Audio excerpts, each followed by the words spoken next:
It's okay to be sad.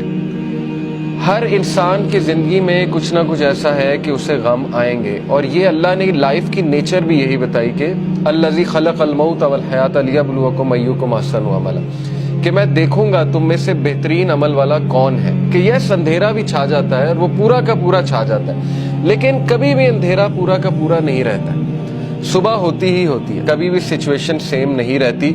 تو مومن کو کبھی بھی ہوپ لیس نہیں ہونا چاہیے کسی بھی سچویشن کے بارے میں۔ ہوپ ہی ایک ایسی چیز ہے نا جو انسان کو زندہ رکھتی ہے۔ تو اللہ تعالیٰ ہوپ دلا رہا ہے، یہ اللہ کے الفاظ ہیں، یہ کسی انسان کے الفاظ نہیں ہیں کہ اللہ تجھے نہیں چھوڑ سکتا، نہ اللہ تجھ سے ہیٹڈ کرتا ہے۔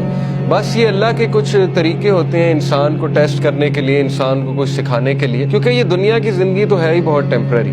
اصل میں آخرت کی زندگی ہے، وہاں پہ آپ کا ریوارڈ جمع ہو رہا ہے۔ اللہ کے ہاں دیر ہو سکتی ہے لیکن اندھیر نہیں ہے، ٹھیک ہے نا؟ اس کی بہت سی حکمت ہے اس دیر کی۔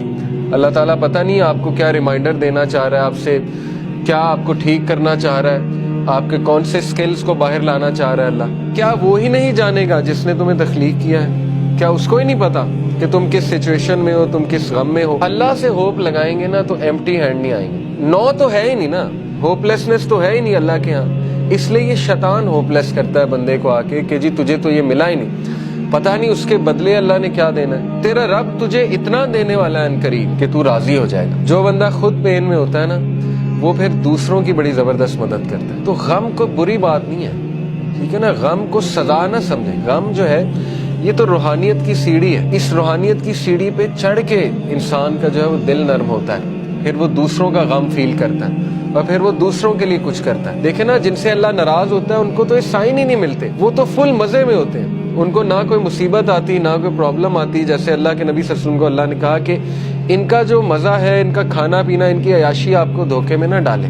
یہ اللہ تعالیٰ ان کو ڈھیل دے رہا ہے، یعنی اللہ ان سے اس حد تک ناراض ہو چکا ہے کہ اللہ ان کی کیئر ہی نہیں کر رہا۔ جس شخص سے اللہ ناراض ہو جاتا ہے تو پھر اللہ کے نبی نے کہا کہ پھر اللہ تعالیٰ اس کی وہ بھٹکتا رہے اور وہ جس وادی میں مرے اللہ کو اس کی کوئی فکر نہیں ہے۔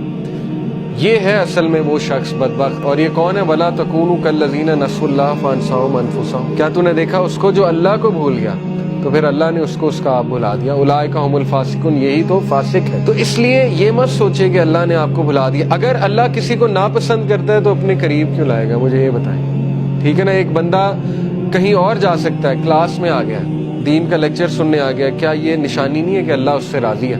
ورنہ تو اللہ تعالیٰ چاہتا اسے کہیں اور لے جاتا، اللہ اس کی کیئر چھوڑ دیتا۔ اگر ایک بندہ گناہ میں اور وہ دعا کیے جا رہا ہے اللہ سے کہ اللہ مجھے کسی طرح نکال دے اس سے، تو اللہ تعالیٰ اس کو شاید کوئی غم بھیج دے، کوئی ٹیسٹ اور ٹرائل میں ڈال دے اور وہ بندہ اللہ کے قریب آ جائے۔